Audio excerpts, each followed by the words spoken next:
Hi friends, NTR పుట్టినరోజుకి surprise అంటున్న makers. ఆ వివరాలేంటో ఇప్పుడు చూద్దాం. పెద్ద హీరోలు పుట్టినరోజులు, ఇంకేదైనా ప్రత్యేక సందర్భాలు వస్తే వాళ్ళు నటిస్తున్న చిత్రాల నుండి అభిమానులు కొత్త అప్డేట్ కోరుకోవటం సహజం. తెలుగు, తమిళ్లో ఈ ఒరవడి ఎక్కువే. అయితే బాలీవుడ్లో ఇలాంటివి పట్టించుకోరు. అక్కడ అభిమానులు అప్డేట్ కోసం గొడవ చేయటం, చిత్ర బృందాలు క్రమం తప్పకుండా అప్డేట్ ఇవ్వటం ఇలాంటివి అక్కడ చాలా తక్కువ.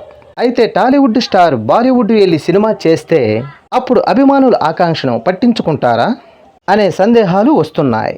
జూనియర్ ఎన్టీఆర్ ఫ్యాన్స్కు మాత్రం ఈ విషయంలో బాలీవుడ్ ప్రొడక్షన్స్ హౌస్ నిరాశపరచడం లేదనే సమాచారం. తారక్ ప్రస్తుతం తెలుగులో దేవరాతో పాటు హిందీలో వార్ 2 కూడా నటిస్తున్నారు. మే 20న నందమూరి హీరో పుట్టినరోజు కాగా దేవరా టీం నుండి ఆల్రెడీ ఒక అప్డేట్ ఉంటుందని తెలుస్తుంది. దీంతో పాటు వార్ 2 నుండి ఒక అప్డేట్ని మురిపించడానికి సిద్ధమవుతుందట. ఇప్పటికే తారక్ పాల్గొన్న షూట్ నుంచి యాక్షన్ టచ్ ఉన్న లుక్ను తీశారట. జూనియర్ ఎన్టీఆర్ పుట్టినరోజు సందర్భంగా ఫస్ట్ లుక్గా రివీల్ చేయబోతున్నారట. ఇది అభిమానులకు పెద్ద సర్ప్రైజ్ అనటంలో సందేహమే లేదు. ఇక దేవరా మూవీ నుండి తొలిపాటని ఆ రోజే రివీల్ చేస్తున్నారట. ఇంతకు మించి జూనియర్ ఎన్టీఆర్ పుట్టినరోజుకి మరేమీ అప్డేట్ ఉండకపోవచ్చు.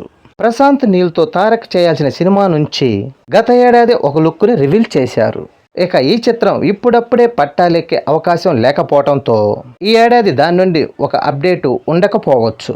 ఇక ఎన్టీఆర్ పుట్టినరోజు సందర్భంగా మేకర్స్ ఫ్యాన్స్కి ఇంకేమి సర్ప్రైజ్ ఇస్తారో చూడాలి. ఈ వీడియో నచ్చితే లైక్ చేయండి, షేర్ చేయండి, ప్లీజ్ సబ్స్క్రైబ్ చేయండి.